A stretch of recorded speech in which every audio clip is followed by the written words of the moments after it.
Hello উদ্যোক্তা ভাই বোন বন্ধুরা, কেমন আছেন সবাই? আশা করি মহান সৃষ্টিকর্তার আশীর্বাদে সবাই ভালো আছেন, সুস্থ আছেন। আপনারা দেখছেন গ্রামীণ উদ্যোক্তা ইউটিউব চ্যানেল। কথা বেশি না বাড়াই, আজ দেখাবো আমাদের এই চারা গাছে সার প্রয়োগের পর চারা গাছের কী অবস্থা, অর্থাৎ চারা গাছের গঠন কেমন হয়ে উঠছে।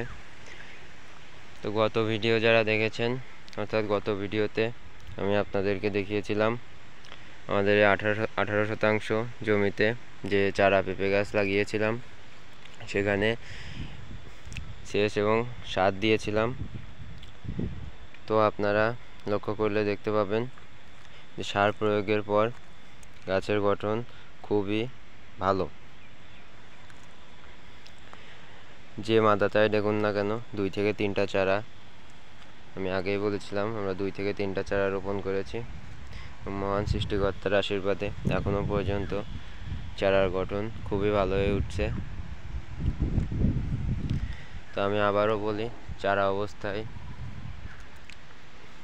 চারা গাছে সার খুব স্বল্প মাত্রায় প্রয়োগ করতে হয়, অর্থাৎ একটি মাদায় রিং পদ্ধতিতে সার প্রয়োগ করতে হয়।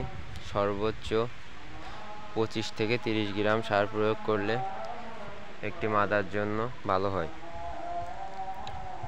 তো আপনারা লক্ষ্য করুন, এইখানে 2টা চারা আছে এবং সৃষ্টিকর্তার আশীর্বাদে সার প্রয়োগের আগে এবং সার প্রয়োগের পরে চারার গঠন খুবই ভালো হয়ে উঠছে। তো এখন ইংলিশে মে মাসের মাঝামাঝি পর্যায়ে আমরা আসি। এখনই ঝড় বৃষ্টি সময়। আশা করি আমাদের এই গাছে তেমন কোনো ক্ষয়ক্ষতি হবে না, কারণ চারা গাছ খুবই ছোট। পেঁপে গাছে মূল শত্রু হলো জল। যদি আপনি জমি থেকে জল নিষ্কাশনের ভালো ব্যবস্থা না করতে পারেন, তাহলে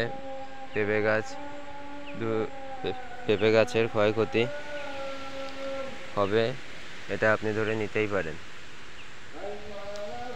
তো পেঁপে লাগানোর আগে এমন জমি নির্বাচন করবেন যে জমি উঁচু এবং পানি নিষ্কাশন ব্যবস্থা খুবই ভালো।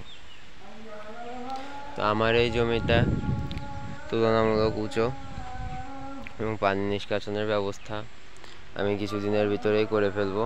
অর্থাৎ গাছ যেহেতু বড় হয়ে উঠছে, আমরা গাছের গোড়ায় মাটি দিয়ে গোড়া বেঁধে দেব এবং পাই করব, অর্থাৎ ড্রেন করব। ড্রেন করার মাধ্যমে আমরা জল নিষ্কাশনের ব্যবস্থা করব। তো আমি নিজের সম্পর্কে একটু কথা বলি।